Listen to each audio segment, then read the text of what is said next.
3 weeks after my dad passed away, my mom remarried and moved in with her new husband and his kid. Now, 15 years later, she suddenly wants me back in her life. I still remember the day my sister Emma and I were sat down by our parents to be told they were getting divorced.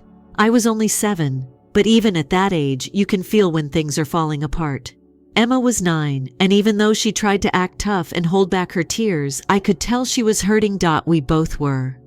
They gave us the usual, "It's not your fault" speech, as if that would somehow make it easier. It didn't. Things got rough after the divorce. Mom did her best to keep things going while we lived with her, but it was clear she was struggling. She'd come home from work completely drained, either too tired or just uninterested in spending time with us. Our family shrunk to just the 3 of us, living under the same roof. It felt like when Dad left, the glue holding everything together disappeared. A few years later, Brian entered the picture. At first, I didn't pay much attention. I mean, we were kids, and it wasn't like we had any say in who our mom dated. But one night, she introduced him to us at dinner. Brian wasn't a bad guy, I guess, but he was awkward and quiet, like he had no idea how to talk to kids. I remember sitting there trying to figure out what made him so special. But the real shock wasn't Brian, it was Mason. Mom met Brian when Mason was just a few months old, and she immediately fell head over heels for him. It was like she hit the reset button on being a parent, going all in on this 24/7 mom role. Emma and I just stared, wondering, what the hell is going on? She treated Mason as if he were her own child. I get that Brian came as a package deal, but it felt like she chose this new baby over us.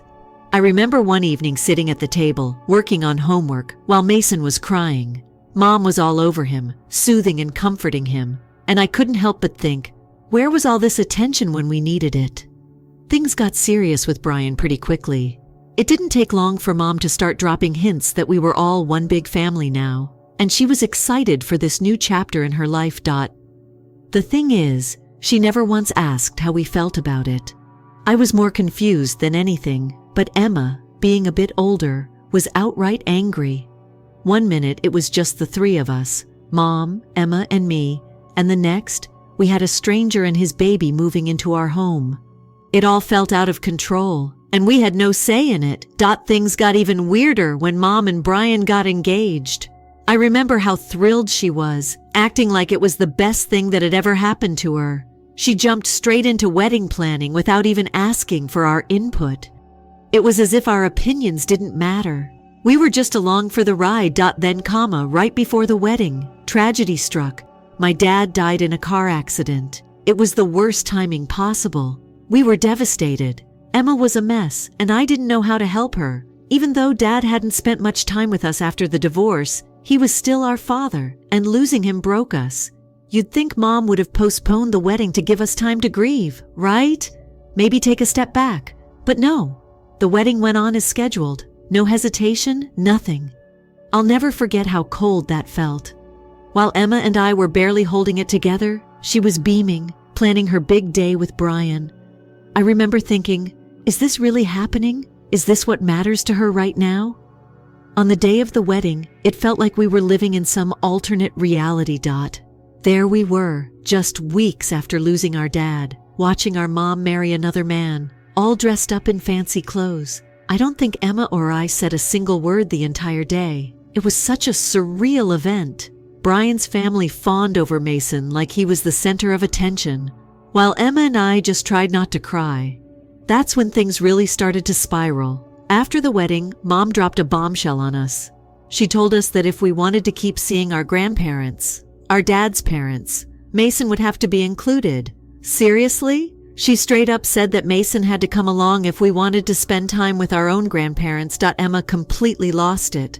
She screamed at Mom for what felt like 5 straight minutes, and honestly, I don't blame her. It was like Mom was trying to erase our dad completely and replace him with Brian and Mason. Our grandparents tried to reason with her. They even offered to pay for everything and take us out on weekends, just like they used to. But Mom wouldn't budge. She insisted that if they wanted to see us, Mason had to be part of it. I'll never forget the look on her face when she told us that. It was like a switch flipped in Emma. She was done. Mom's excuse was that Mason was part of the family now. But he wasn't. He wasn't Dad's child. He had never even met Dad. Why did he have to be involved in everything related to Dad's family? It didn't make any sense to us. And no matter how much we tried to explain, Mom just didn't care. After that, Emma and I started pulling away from Mom. She was forcing this fake family dynamic on us, and we wanted nothing to do with it. It felt like Mason was her priority now, and we were just these leftover kids she had to deal with. We could feel ourselves slipping out of her life, and there wasn't much we could do to stop it. Looking back, that was the turning point in our relationship with her. She was too busy building her new life with Brian and Mason to notice that she was losing us.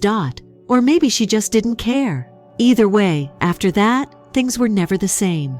The tension between Mom, Emma, and me got worse after the wedding. It was like she expected us to seamlessly fit into this new life with Brian and Mason.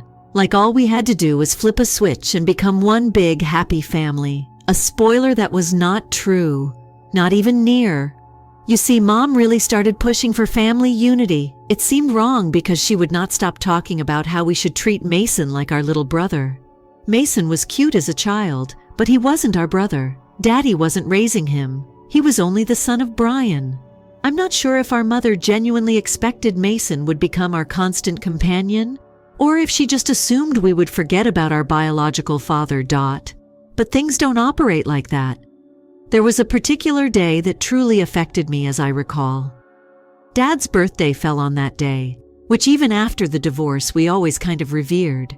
Emma and I would enjoy our time with Dad's relatives, which included our grandparents, aunts, uncles, cousins, and other individuals who were close to him and truly loved him. Sometimes we would visit his grave, go to his favorite restaurant, and just talk about our memories. It was how we would honor his memory. Mom, though, made the decision that this year would be different. A week prior, she sat us down and said, "This year, Mason and Brian and I are celebrating your dad's birthday together at home." My stomach began to plummet. What? I thought to myself. We spent that time with the family on Dad's side. Brian hardly knew our father, and Mason didn't even know him. It resembled a blow to the face. Emma was the first to speak, and she didn't mince words. "Why would Mason be there?" she asked. "He is unrelated to this at all." Mom fired back, bringing Mason into the family now.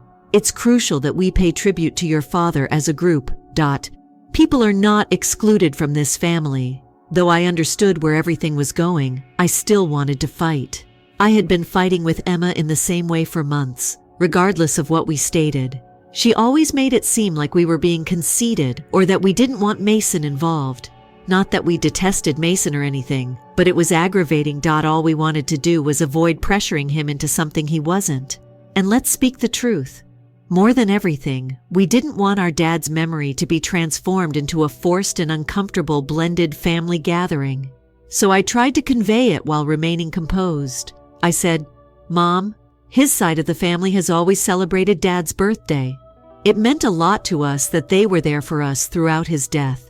Mason is not required to be present." She gave me the look I just mentioned. "The worst thing that has ever happened. Lucas, you have no say in who gets to be a member of this family. You do it with all of us if you wish to respect your father.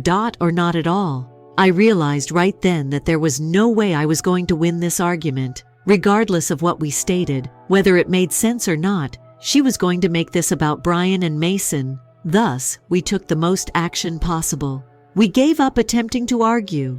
We reasoned that it would be best to follow it for the time being, and then go our separate ways. I swear that was one of the most unpleasant days of my life when Dad's birthday finally arrived. We all gathered around the table for what felt like a large family gathering while Mom prepared this enormous dinner. Brian attempted to strike up a discussion with us about his father, as if he knew anything about him. It was really embarrassing. I just kept looking at my plate and counted down the minutes till I could get out of there. Mason was the next to appear. The poor child had no idea what was happening. He was merely playing, as any 3-year-old would, totally unaware that this day had nothing to do with him. Not that I could be angry with him. Even though he wasn't at fault, his presence felt inappropriate. Mom took out this birthday cake after supper. She had written "Happy Birthday, Dad" on it, and she made us all stand around and sing "Happy Birthday," even Mason, while we lighted the candles. I recall struggling to hold it together while I stood there with my mouth hardly moving. It seemed as like she was trying to impose the false narrative that Mason and Brian had some sort of connection to Dad, as if she were rewriting history. However, they weren't. They never were. Emma's situation was worse. It was more than she could manage. She stormed out of the house halfway through the night, and I didn't blame her. I did not want to add to the turmoil, so I stayed behind. However, I wished that I had left her after that birthday. The situation continued to deteriorate. Mason was being forced to participate in an increasing number of our customs by Mom, and each time we resisted, she would call us callous or heartless. Mason is just a young boy, she would say. How could you treat him so cruelly? It seemed as though she couldn't comprehend the true cause of our annoyance.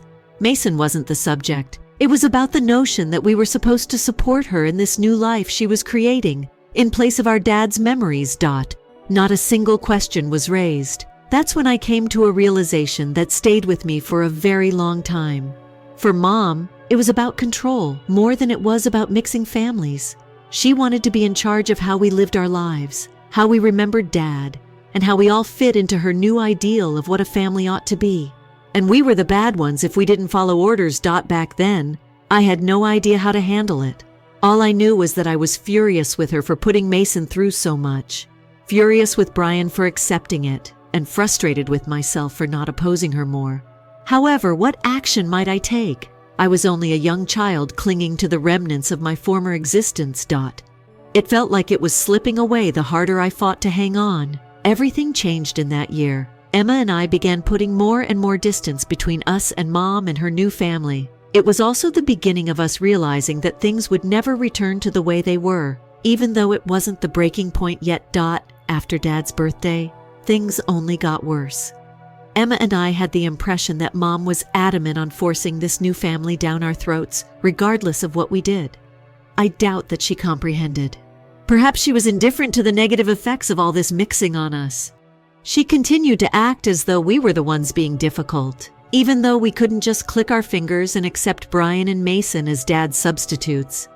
I had pretty much reached my breaking point by the time I was 18. Even the house no longer seemed like home to me. It was as though Brian had assumed command and Mason and his were the center of attention. Brian wasn't my father, but he wasn't a bad man either. I couldn't help but feel like an alien in what used to be my home because of the way he ran things. Every choice, every regulation was based solely on what Brian believes or says. What Brian thought didn't matter to me. I only wanted my life to return, the one in which my views were genuinely valued. I was in my room one day packing some of my belongings in preparation for moving in with my girlfriend, Jess. It wasn't that I didn't love my mother. I was leaving. Yes, but I required room. With everything going on in that house, I felt as though the walls were closing in on me and I was out of breath. I was finally itching to move out after months of preparation with Jess. My mother entered my room as I was packing. Her expression told me that she was not pleased about it. Are you truly following through on this? She crossed her arms and questioned. I gave a nod. It is time, yes, Mama. She watched me place items into cartons for a minute without saying anything. I don't understand why you're running away from your family, she groaned. The word family really got to me. I looked up from what I was doing at her. I said, I'm not going away from my family. However, this no longer feels like my family. Her expression shifted. She appeared as though I had smacked her. What topic are you discussing? Naturally. This is your household. All of us are involved in this. I was shocked that she still didn't understand. Mom, everything has been about Brian and Mason ever since you married him. Emma, and I seem to have lost all relevance. We are merely present here. I can't handle it when you try to replace Dad with them. Angry, she shook her head. I'm not attempting to take your father's position. All I want is for us to be a family. You can't see that? Why? I had no idea how to clarify it to her. It was not that I was against having children. All I wanted was not this compelled rendition of it. I don't sense like I belong in this family. I tried to remain cool as I spoke. It seems as though I'm enmeshed with the lives of others. Mom groaned and sat down on the edge of my bed, but it seemed like she was about to argue again. She muttered, I just want you to be happy. I wish happiness for all of us. I answered, relaxing a little. I know, Mom. However, I'm not content here. I require room. I have to work things out for myself. For a minute, we sat in silence. She obviously didn't want me to go, but she also understood that I had already made up my mind. She got up after a while and didn't say anything more before leaving the room. I returned to packing with a mixture of relief and regret.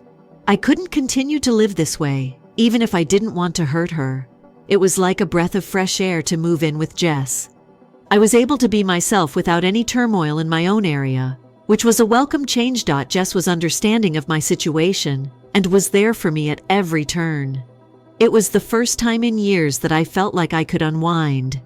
Naturally, though, the silence didn't last long. My mother called me about a week after I moved out. She was not content. She told me that Mason missed me and that I should have made a bigger effort to involve him in my life because I hadn't been around to see him. It was unbelievable to me, even following my departure. She continued to push this whole, Mason is like your brother, not because I despised the child. Not that I saw him as my brother, but I didn't. And I wasn't going to act as though I did in order to cheer up my mother. She didn't want to hear it when I tried to explain that I wanted space and was now concentrating on my own life. She would not stop talking about how I was ignoring my family and how Mason was being hurt. The guilt trips kept coming, but this time I refused to give in. I was heading nowhere again now that I'd managed to escape. After then, tensions persisted. I didn't return to the house or pay it much attention. Emma had begun to distance herself as well. Though she didn't express it as much as I did, she shared my thoughts. It seemed as though Mason was gradually displacing us in our mother's life. It stung, but we had no idea what to do. We had made our decision, and Mom had made hers. After then, things were quiet for a few months. I hoped that we had at last achieved a state of equilibrium, me with my new life and Mom with her new family. But then she appeared at my job out of the blue. She entered as I was in the middle of a shift. The expression on her face told me she wasn't there to talk. She was furious. Though I wasn't sure what had triggered her this time, I sensed that I would soon find out. She glared at me and crossed her arms, saying, "We need to talk." I exhaled. "I'm at work, Mom. Why can't we wait on this?" "No, it is unable to." She lost her temper. "You disregarding your family annoys me so much. Once more, here we go." I made an effort to speak quietly. "My family is not being neglected. I have been occupied. Too busy? Too preoccupied to see your brother?" She fired back. My jaw tightened. "I am not Mason's brother." That completed it. Mom's hands began to shake and her cheeks flushed. "You are so rude to say that. I treated him like a kid of mine. You are treating him as like he doesn't even exist, even though he is your brother." I was done. She couldn't force me to believe something I didn't believe. Let's be honest. I didn't request this. I didn't ask that you get married again or have Mason in our lives. He's not my brother, but that doesn't mean I despise him. He's Brian's child. Furthermore, I'm free to exclude him from my life if I so want. Mom just stood there staring at me as if I were someone else. She replied in a low voice, "I can't believe you've turned into this person. I reared you with more care than this," I thought. I was at a loss for words. I just responded to her, "Maybe you didn't raise me at all," as I glanced at her. Following that altercation with my mother at work, our relationship deteriorated even further. I was skeptical that they could. However, here we were. Years had passed, and the tension was still there, but it felt like a silent war. I wasn't reaching out to her, and she wasn't talking to me either. It was as though something had broken and was unfixable. Quite frankly, I had run out of energy to try to patch it up. After a few weeks, I began to consider the possibility of leaving things alone. The silence didn't bother me. I could now focus on my own life without being burdened by family issues as I was being given some space. It was never going to remain silent, though. If you didn't want to, Mom had a way of drawing you back in. After a hard day, I was unwinding at home with Jess one evening when my phone began to flood with texts. Mom was there. Since our argument, she hadn't texted me, so I knew this wouldn't work out. At first, I wasn't really interested in opening them, but the alerts just kept flooding in, so I caved in at last. Really, the texts were lengthy. It felt like I needed to scroll for a whole minute to see everything. She was furious, saying that Mason was asking me where I was and why I wasn't coming to see anymore, and that I had abandoned the family.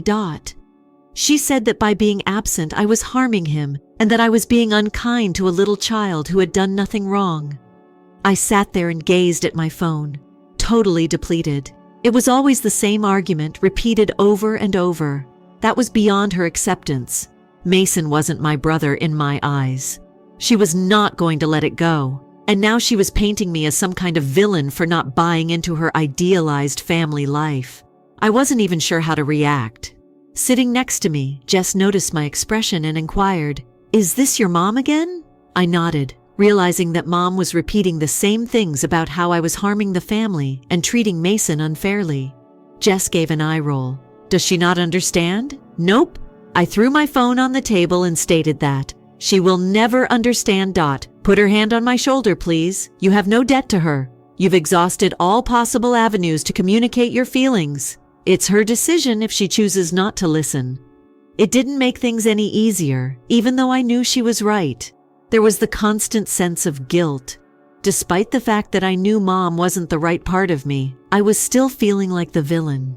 Mason wasn't the target of my intentions, and I didn't want him to feel excluded. I couldn't, however, continue to act as though everything was usual. After a few days, the situation changed. Mom continued calling, but I didn't answer the first few times since I thought she would just reiterate her point of contention. However, I was unaware of a voicemail she left that she had left. She was no longer just angry. She felt enraged, like very furious. She spoke in a trembling voice, something like, "You need to step up and stop acting like a child if you want to be part of this family. Whether you like it or not, Mason is your brother. You will lose your family if you continue to ignore him. Lucas, you're better than this. I didn't bring you up to be that conceited." I was genuinely offended by that last line, self-centered. Years had passed as I tried to maintain harmony and strike a balance between my needs and my mother's wishes. I was being called selfish because I no longer wanted to play along, even though I had gone above and beyond to make things work. It seemed as though everything I had done for our family, for her, was insignificant. Mason and the family she had created around him were all that mattered to her. Later that evening, I played Jess's voicemail, and all she did was shake her head. She remarked, "Trying to guilt trip you once more. That's not something you have to hear." I was aware of her correctness. Years had passed since I had experienced guilt trips, yet now it felt automatic. Even though Mom was obviously in the wrong, there was still a part of me that felt like I owed her something. After a few days, something occurred that truly sent me over the brink. Then Mom arrived at Jess's flat. She just came up at the front door demanding to talk, without even calling or texting me beforehand. Before I even saw my mother, I could hear her voice when Jess answered the door. She was angry, and she wasn't going to depart until she had her wish fulfilled. When Jess returned, I was somewhat rattled. "It's your mom," she said. "She is. She's kind of freaking out, actually. I was unwilling to handle it." Actually, I didn't quote however, I also couldn't just leave her there by herself.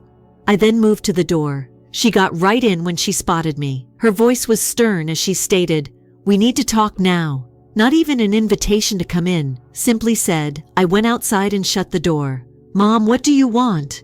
Glaring at me, she crossed her arms. "This has to end. Lucas, this is absurd. You have severed your own family without cause. My family wasn't cut off by me." I tried to remain cool as I spoke. "It just doesn't feel real, and I don't want to be a part of it." Mother raised her hands. "Mason, Israel, whether you like it or not, this is your family.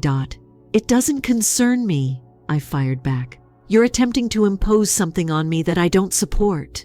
Brian is not my father, and Mason is not my brother. I won't act as though they are only there to please you." It was then that she said it. What actually caused me to see red. "Perhaps you don't deserve to be a member of this family either if you can't embrace them as kin." I simply stood there, taking in what she had just spoken while I stared at her. It was unbelievable to me. Since I wouldn't fit in with her new family, she was willing to discard me. I was unable to speak, so I stayed silent. Simply turning around, I entered again and shut the door. Even though I could hear her yelling outside, I was no longer bothered. I felt as though something had snapped. The strain and all the guilt. It vanished. Okay, if she wanted to stop talking to me. I had no intention of continuing to struggle for a position in a family that didn't truly feel like mine. I banned her number that evening. Though not an easy choice, it was one that had to be made. I felt like I could breathe for the first time in a long time. After I blocked my mother's phone number, nothing was said, very silent. Maybe, I reasoned, she would attempt reaching out to others. Emma, maybe Jess, maybe nothing. It resembled the flipping of a switch. And with that, the drama came to an end. It felt strange at first. After all of the manipulation, guilt trips, and continual pressure, I didn't know what to do with myself when it stopped. However, the quiet gradually began to feel relieving. I talked about our life together with Jess a lot more.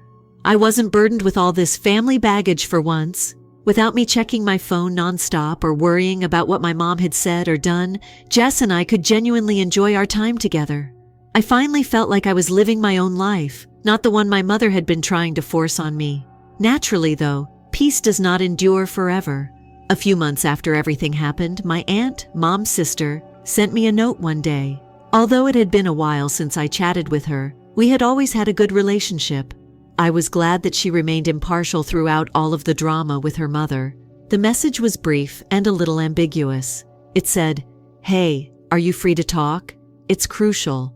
I phoned her because I felt something wasn't right. Lucas, have you spoken to your mother recently?" she said as she answered on the first ring. "Oh no, I haven't," I sighed. "We don't communicate as much as we once did." The other end of the call paused. She was clearly trying to think of the right way to phrase whatever it was she was going to say. "I don't want to get involved, but you should be aware that your mother has been telling everyone that you and Emma left Mason and her behind." I breathed deeply and closed my eyes. Once more, "Here we go. She claims we left her behind." With a tense voice, I asked. "Yes," my aunt remarked quietly. "She is saying to people that she has tried to get in touch with you both, but you have been avoiding her. She says that since you two are not wanting to be a part of the family, she is at a loss for what to do. It was unavoidable for me. Despite the fact that none of this was humorous, I laughed. She is now, of course, the victim, traditional. My aunt seemed a little defensive when she said, "I don't know all the details, Lucas. I am simply reporting to you what she has been saying. Although I didn't want to become involved, I felt you ought to be aware. I appreciate you telling me this." I uttered those words, feeling my rage rising once more. She is distorting the facts, though. The second time she cut us off. We disregarded her guidelines. Mason needed to be accepted as family by us, and she dismissed us when we didn't. She paused a long moment, as if she didn't know how to answer. At last, she said, "Well, I thought it would be better to hear directly from me instead of through the grapevine." "Thank you very much," I said, trying not to let my annoyance show. To be honest, though, I don't think anything needs to be fixed. I sat there thinking that it was difficult to comprehend that, in spite of everything, Mom was still attempting to paint us as the evil guys after I hung up the phone. She seemed incapable of accepting the thought that she had pushed us away. Instead, she reversed the narrative to make it appear as though we had abandoned her. That's when I came to a realization.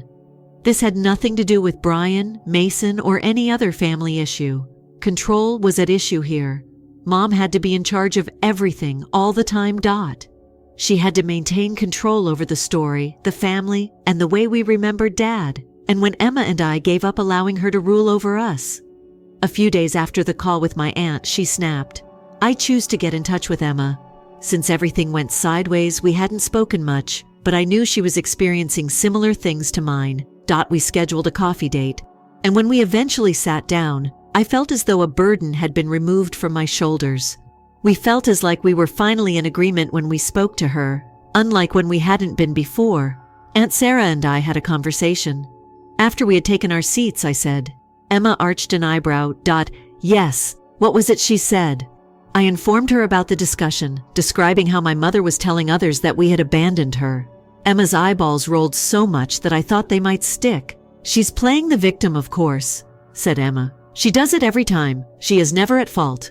"Yes, I am aware." Shaking my head, I said. "It still annoys me, though. How, I ask you, is she not aware that she did this? It was her who shoved us out of the way. She is unwilling to see it." Taking a drink of her coffee, Emma said, "She will never accept that she is mistaken. She sees us as the unappreciative kids who don't value her, and she sees us as this ideal mother who is only trying to keep the family together. That was more of a blow than I anticipated. Just right, Mother. Did she view herself that way? In her world, I suppose, everything made sense. She most likely believed she was doing everything correctly, that she was building this contented, multicultural family. However, that was totally not the case in reality. I leaned back in my chair and said that I didn't know what to do anymore. I've made every attempt. I've spoken my feelings. Nothing I've tried to create boundaries has worked. She continues to promote her interpretation of events while ignoring it. Emma gave a nod. In this case, too, years have passed, and every time I try to put some distance between us, she plays the poor me game and makes me feel bad. For a time, we just sat there and processed everything. Still, it was nice to discuss it with Emma. It helped me know that I wasn't doing this alone. The issue was the same for both of us, and none of us had the solutions. However, we did have each other. We simply have to accept the fact that this is who she is, I suppose. Finally, Emma said, her behavior won't change. We have to choose how much of her constant attempts to exert control over us we can tolerate. I gave a nod. Yes, I suppose that is the case. We drank our coffee and I had a strange feeling of closure as we walked out of the cafe. Though I still wasn't satisfied with how things had worked out with Mom, my anger had subsided. I exerted every effort to ensure a successful outcome. But occasionally, despite your best efforts, some people just won't change. And it's not your fault. I felt free to move on from the burden of all this family drama for the first time in a very long time. Perhaps our relationship would never be the same, but I had to live my own life now, and I wasn't going to let my mother dictate how I did that. Story 2. My ex-wife attempted to move into my opulent apartment during the divorce, but she was taken aback when I told her it was only a rental. The gold digger had her just desserts. When I first started college in 2008, I was attempting to understand what it meant to be an adult. I didn't have much money, like most people my age, but I was fortunate in some way. Together with our friend Rob, I was looking for a place to live with my then-girlfriend. Let's name her Kate. After weeks of sifting through advertisements, we finally found something somewhat cool that would satisfy our need for something that wouldn't empty our bank accounts entirely. This location was an apartment with 2 bedrooms in the heart of the city. As if the setting couldn't be much better. Stores, eateries, and university. It was all there. The rent is far less than one would anticipate in that neighborhood. It was almost like we had struck gold. To be honest, with everything that was going on back then, we kinda had the place's owner going through some hard times. It wasn't a very good economy. People losing their jobs and such. She did not want to cope with managing the apartment from another nation, so she chose to relocate abroad and try her luck somewhere else after losing her work. She struck a really good bargain with us. As long as we took care of the upkeep and bills, we could stay there. Though we didn't own the place, it seemed almost like ours. We had a little more control over things, but we were still tenants. It wasn't a really elaborate setup. She had enough faith in us to manage things, so we didn't have to worry about anything. We paid a fraction of what other people in that neighborhood were spending in exchange for getting to live in this amazing location. So, crammed into this little 2-bedroom apartment were Kate, Rob, and Rob's then-girlfriend, Dot. It was close, yes, but it was manageable. His girlfriend Robin occupied one room while Kate and I shared the other. It wasn't like we were picky. After all, we were all just getting started. Our excitement was centered more on having a place to crash and a roof over our heads. Following late-night study or socializing sessions with friends. It may seem ridiculous, but we felt as though we were in our own space. I was in charge of all the rent, upkeep, and bills even though we were renting.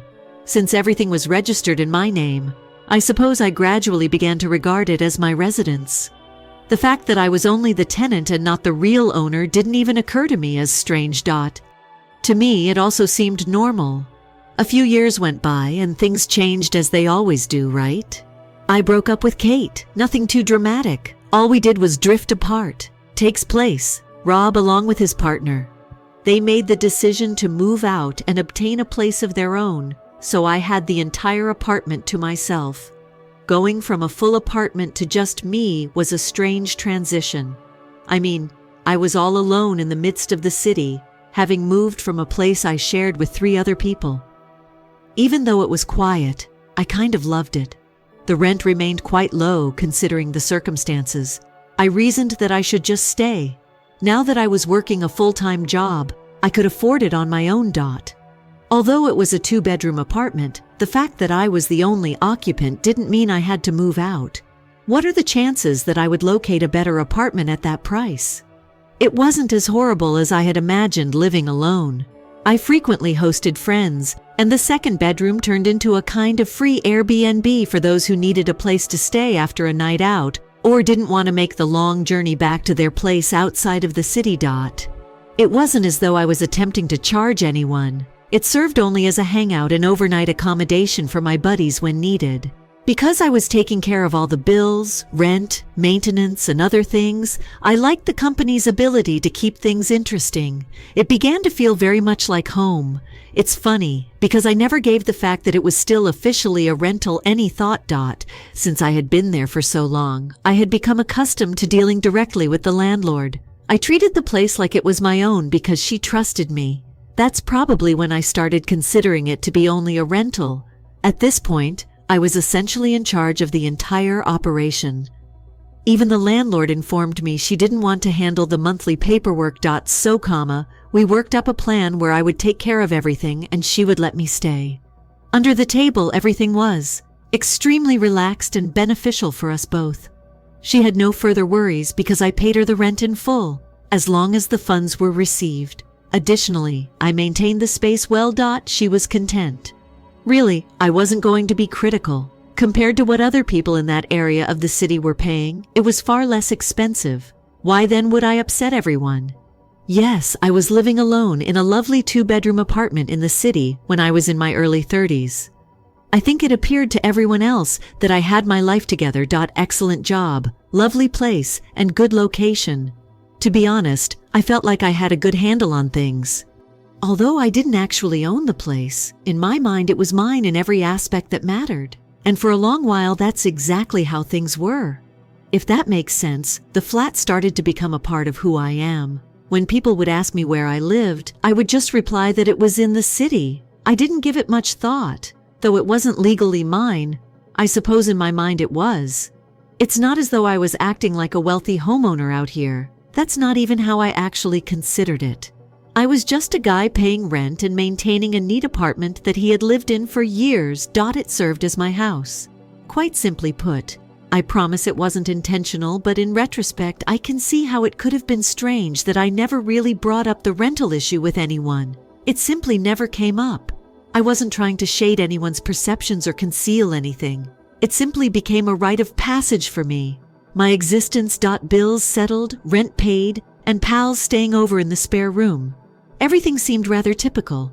However, I suppose that's where things start to get a little more intricate. So let's go to 2020.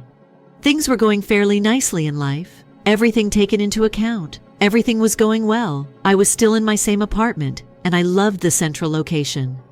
I had a reliable career and had become very accustomed to living alone. However, occasionally people just seem to come into your life at the most unexpected times. It was then that Melissa and I met. Nothing overly dramatic or a love-at-first-sight moment. At a party, we ran into some mutual acquaintances and met. She was clever and cool, and we clicked right away. We struck up a dialogue that seemed to come naturally. We were discussing various topics such as life, work, and travel, and it seemed like we had a lot of common ground. She seemed to be one of those persons whose life was pre-planned as far as I could tell. It was refreshing at the time since she had objectives and a schedule for everything. I will admit that things happened more quickly than I had anticipated. Melissa wasn't afraid to express her desire to get married. She was seeking for something serious from the beginning. And since I was me, I reasoned, why not? I was getting older, and she appeared to be in control of her life. In addition, I got a little carried away by the first thrill of a new relationship, where you don't really pause to consider the little things since everything seems so good. We began serious about dating right away, and things only grew more intense over the next few months. Melissa began hinting that she wanted to move in with him. The concept didn't bother me. It felt like the right thing to do because we were getting along so well. The apartment was more than adequate for the two of us, and to be honest, I kind of wished someone lived here more frequently. I never really thought to take the time to sit down and go over every tiny aspect of the apartment when we were talking about moving in. Although it was officially a rental, I didn't think it mattered because I'd lived there for so long. I was the one managing everything, in my mind that is, rent payment and bill payment. It was not a major issue. I named it that because, to me, it seemed like home. I never even considered making it clear that I wasn't the owner. It simply seemed unrelated. That's why Melissa moved in so fast after. For a while, everything was going great when we moved in together as formal residents. We were watching Netflix together, cooking, and doing other typical couple activities. She began making little adjustments all throughout the apartment, moving furniture and putting her own personal touch to the decor. It didn't bother me. The idea that she was making the property feel more like ours rather than simply mine actually pleased me. This is where things started to get a little complicated. Melissa wasn't only considering relocating, she had a blueprint for the entire future. After just 6 months of dating, she was discussing marriage. And I thought, whoa, this is going quickly. However, as I previously mentioned, she had a plan, and at the time I was content to just follow it since, to be honest, it didn't seem like an awful idea. We got engaged in the beginning of 2021. Yes, I adorned it with a ring. Once more, everything happened so quickly that I had little opportunity to take it all in. I was in love though, or at least that's what I believed at the time, and getting married seemed like the next logical step. Furthermore, Melissa had already started to arrange her wedding and I was simply sort of going along with it. I didn't want to impede her excitement by prodding too much or taking too long because she was excited. But looking back, I can see that there were times when I ought to have applied a little more pressure on the brakes. Melissa, for example, would constantly be discussing our future and making plans that occasionally didn't even seem to involve me. Her discussions about beginning a family, purchasing a home, and other related topics were a little daunting. However, by that time I was too far in to pause and consider whether I was truly prepared for anything. I had the impression that I was simply floating with the stream. Meanwhile, Melissa saw the flat as more and more hours passing. She would discuss remodeling possibilities, such as removing a wall to provide more space in the kitchen, or converting the second bedroom into a nursery. I would simply nod in agreement, reasoning that it is unlikely to occur. It's not like I could renovate a rental unit significantly. Again, though, I didn't think that needed to be explained. It didn't seem significant to me. We were pleased after all, right? We wed in the middle of 2021, and things remained well for a time. Living together before marriage didn't feel all that different from married life. We had the same daily schedules and small habits. However, there was a gradual change. I can't pinpoint the exact moment when it happened, but we gradually drifted away. At first it was barely noticeable. Small arguments about unimportant matters, such as what to watch on TV or where to eat dinner. However, those little things soon accumulated. Melissa, who had been so preoccupied with our future, began to go out on her own or spend more time with her friends. In the meantime, I continued to work as usual, hang around at home, and maintain things as I always had. We appeared to be residing in separate lives while sharing a roof. Furthermore, none of us was really sure how to close that distance. It was becoming increasingly obvious by the time 2022 arrived around that we were no longer in agreement. Even though we were sitting in the same room, there would be uncomfortable moments when it felt like we were in different rooms. The talks that were effortless before had become tense, and we were both trying not to admit that something wasn't right. Of course, we tried to correct it. During those heart-to-heart conversations, we made a commitment to improve our communication and spend more time together. In actuality, though, we were simply too dissimilar. I was beginning to see that I didn't really fit into Melissa's grand goals, even if she still had them. I didn't know if I had before. At that point, the topic of divorce was brought up.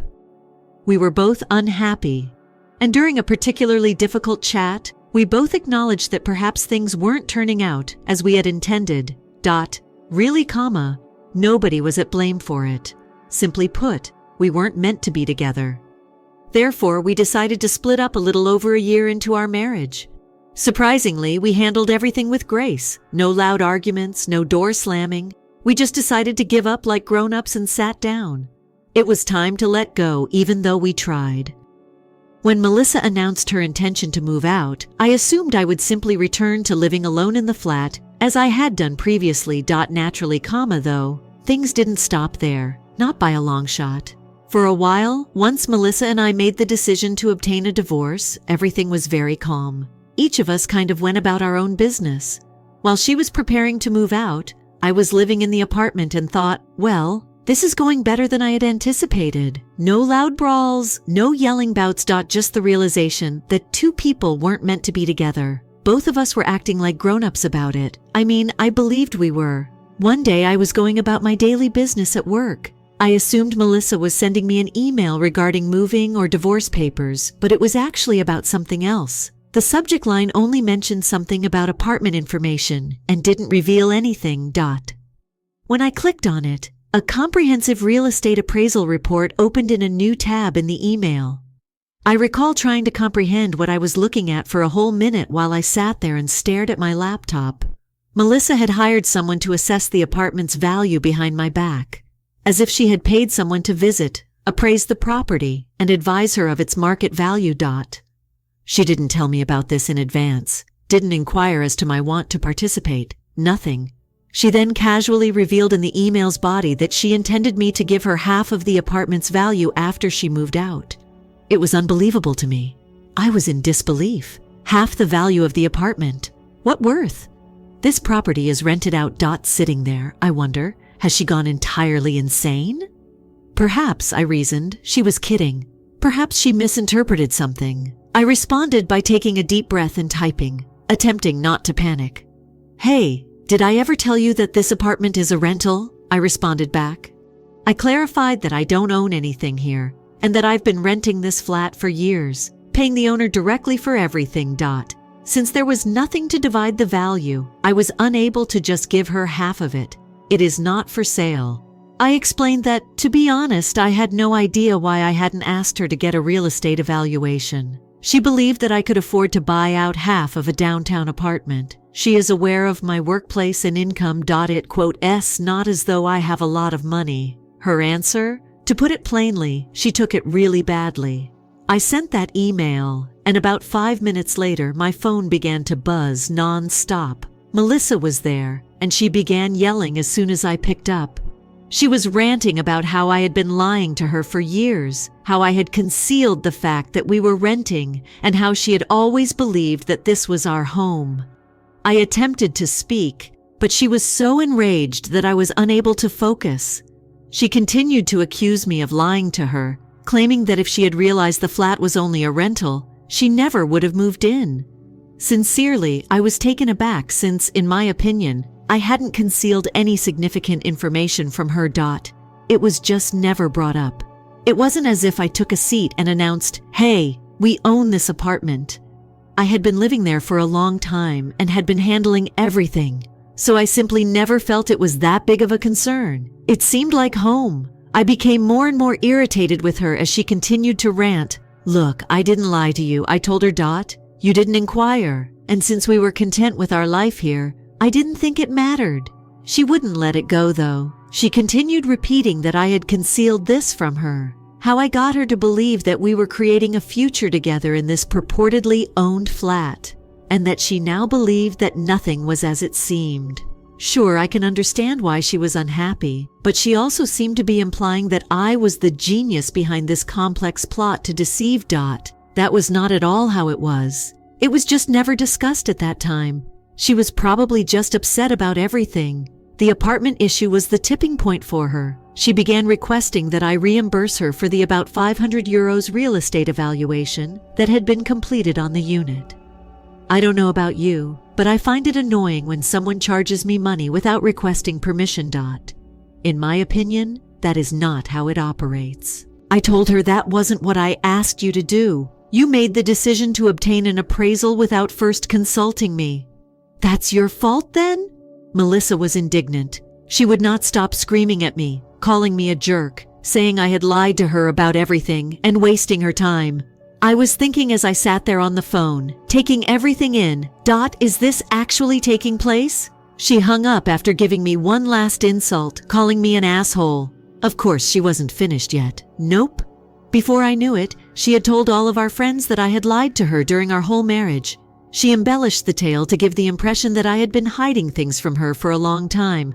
It quote s like if I had been acting as though I owned an apartment that I didn't in order to please her. Our friend group was suddenly humming with group conversations and mails. People picking sides, arguing over whether she was exaggerating or whether I was at fault.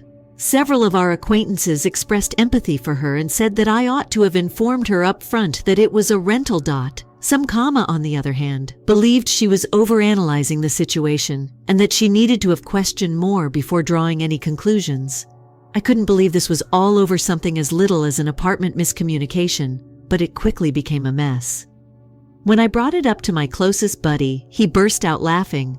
"You really ought to post this on Reddit," he said. "With this one, people will have a field day. I'm asking Reddit this now. Is it my fault that I didn't disclose to my former spouse that we were renting an apartment? First patch. I reasoned that maybe that was the last of it after speaking with Melissa on the phone, as if we could both calm down and go on. Of course, I was mistaken. She and our friends weren't finished with each other just yet. Chat in groups. There, the entire thing came to blows, and believe me when I say that that group chat quickly became a battlefield. The following morning, my phone was constantly beeping. When I checked it, I saw that there were roughly 30 unread messages, all from our mutual friend group, instead of just my alarm. You know how it feels to check your phone first thing in the morning and realize you're going to have a rough day? Yes, I was like that at the time. The first thing I saw when I entered the group chat was Melissa's lengthy tirade about how I had lied to her the entire marriage. She would not stop telling everyone how I had lied to her, withheld information from her, and led her to believe that we were the owners of the property when in fact it was a rental. Nor were they merely a few messages. It was one of those books with numerous parts that goes on forever. To get to the bottom of it, I had to scroll through a wall of words. The message read like a theatrical monologue, indicating that she had evidently been thinking about it all night. She kept using expressions like, "How could he do this to me?" And I feel incredibly duped. She went on to tell everyone how she had spent €500 on the real estate appraisal, only to discover that we didn't actually own the place. It was honestly like reading the entire screenplay for a soap opera. Nevertheless, I noticed that people had already begun to respond as I read through the remarks. Several of our friends immediately jumped in to offer her words of encouragement, such as, "Wow, I can't believe you never told you." And it's really problematic. I would also be incensed. Some who supported me more made comments like, "It's just a rental. It's not like he was hiding it." Furthermore, I failed to see why, without question, she thought they owned it. The first person to try to defuse the situation was one of our friends, Jess. "Guys, maybe this is just a misunderstanding," she wrote in a message. "Listen to both sides before drawing any judgments." Melissa, though, was having none of it. Almost instantly, she responded with, "Nothing is to be misconstrued. He concealed something. When we didn't own the place, he led me to believe we did. I made the decision to join at that point. I was forced to do it even though I didn't want to. I couldn't just let everyone believe that I had been a massive liar." I responded by typing, trying to remain as composed as I could given the circumstances. To clarify, I said something like, "Hey guys." To Melissa, I told the truth. It never came up, to be honest, and I never informed her we owned the place. It felt like home to me because I've been renting this apartment for years and taking care of all the payments. That didn't important to me, therefore I didn't think I needed to explain it. I would have told her if she'd asked. Pressing send, I waited. A little lull in the conversation gave me hope that folks might be beginning to see sense, but alas, no. Melissa retaliated, saying that you had every chance to tell me. Not once have we avoided discussing our future, including the possibility of remodeling or beginning a family. Did you mention that we weren't living in this apartment? How could I have known? By now, the conversation was exploding once more, with other participants joining in. It became a heated argument over whether I should have told her sooner, or if she ought to have inquired further. John, my closest friend who had remained largely silent up until now, finally spoke up. I definitely shouldn't have been chuckling in the middle of all this, but his message made me giggle. "All right, folks, let's get real. Do we really own this flat?" someone wonders with sincerity. During a first encounter, if you live with someone else, You're probably more concerned with what to eat for supper than with renting or buying. I was about to die. John's dry sense of humor always had a way of breaking through the BS, and it felt like someone was finally not taking things too seriously. Naturally, Melissa didn't think it was humorous. "It's not about the first date," she yelled back at John. "It's about confidence in a marriage." The group conversation was just devolving into anarchy at this moment. It was obvious that no one was going to agree on anything because everyone was talking over one another. While some felt Melissa was exaggerating the situation, others said I should have been more forthright. One person in particular, let's call him Mark, kept trying to take the high road, saying things like, "Yeah, I understand why Melissa is upset, but I don't think OP meant to lie." It was the old-fashioned, let's all get along approach, and it was not working at all. I finally concluded that enough was enough. I sent one last message. "Look, I apologize if I didn't make it apparent enough that the place was rented. Nonetheless, I never meant to withhold anything. I've always treated this place as our home, so I assumed we were happy here and that it didn't matter. I meant no harm to anyone, and if I did, I apologize." I then turned off the chat. I reached my breaking point with it. It was becoming more and more of a back and forth that had no happy ending.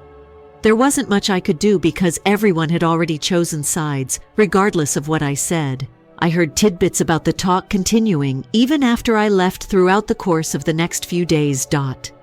While some friends chose to remain silent, others discreetly reached out to me to let me know they understood where I was coming from. It was probably better that Melissa didn't talk to me directly after that.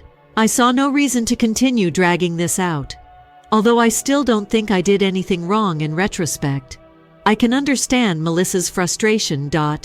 She may have felt as though the apartment held greater significance for her, such as stability or security. Thus, learning that it was a rental must have felt like a kick in the stomach. But it was only an apartment at the end of the day. To me, at least, it didn't define us or our relationship. That concludes the drama in the group chat. Although it wasn't enjoyable, I had a nice tale to share.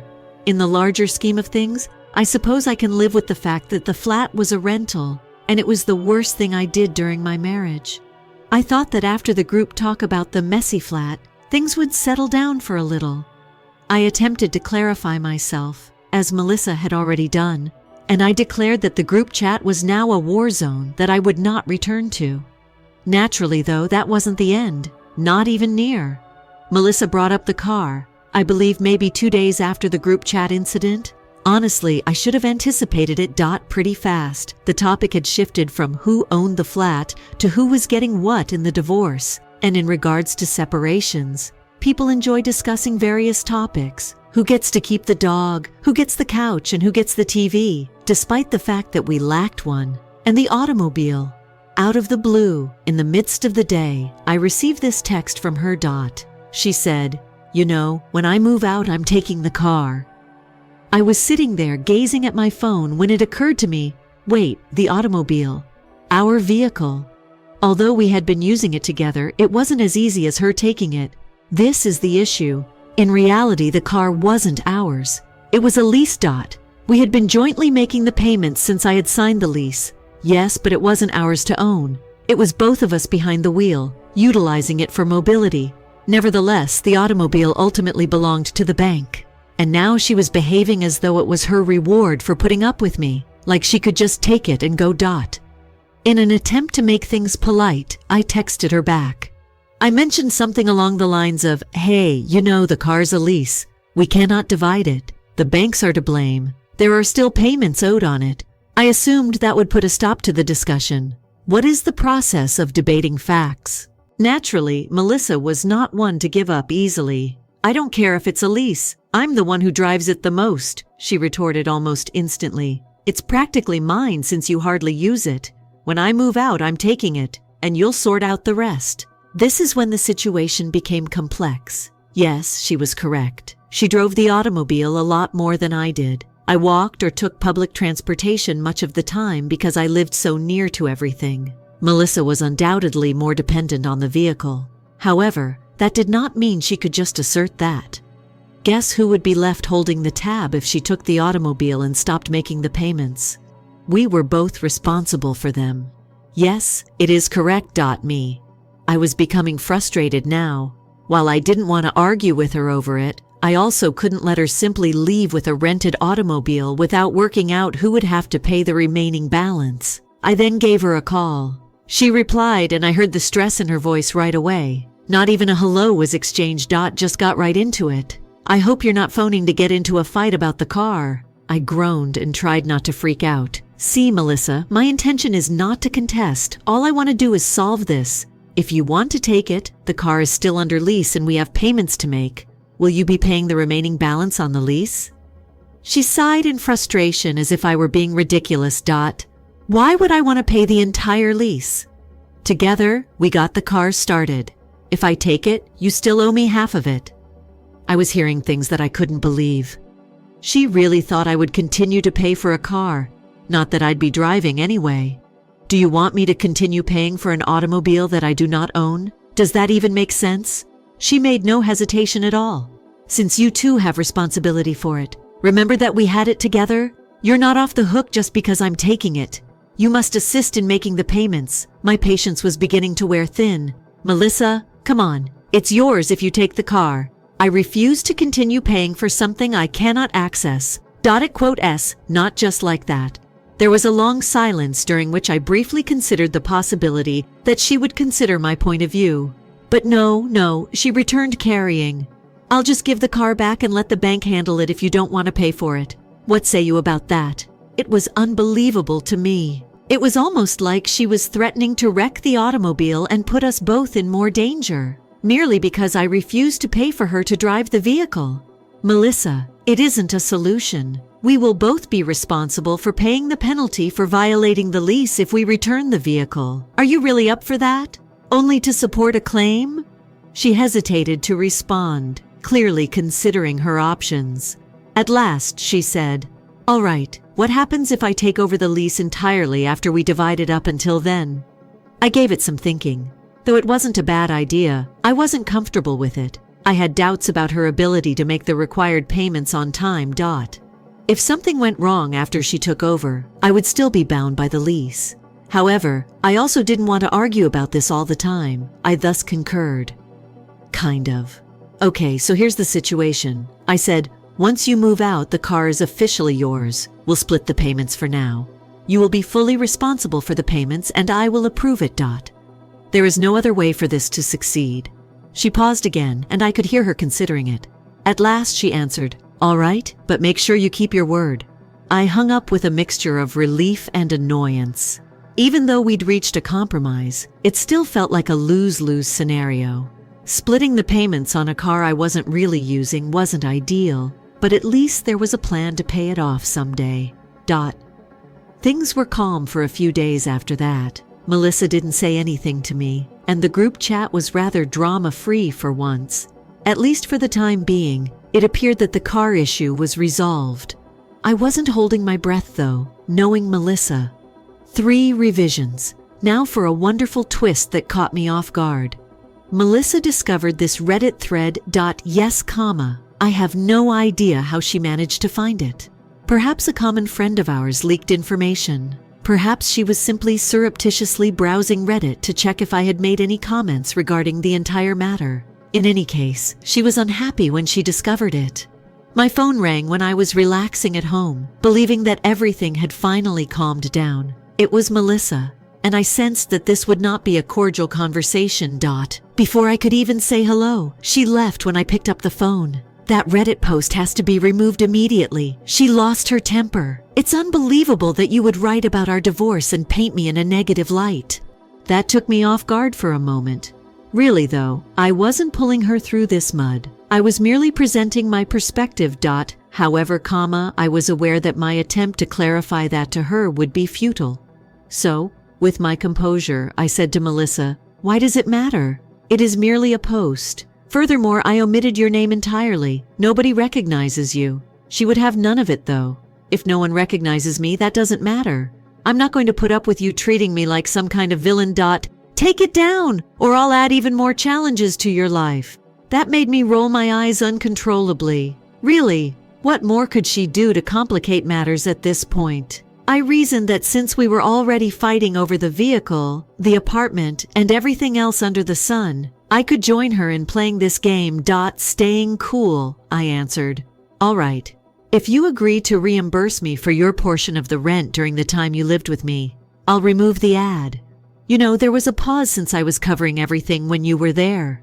Her rage was nearly audible over the phone. Are you telling the truth? Her tone was filled with incredulity as she spoke. Do you want me to reimburse you for the rent we paid during our marriage? You really are a big asshole. Before I could say anything further, she hung up in that very moment. The discussion had come to an end. I tried to comprehend what had happened for a moment while I sat there and stared at my phone.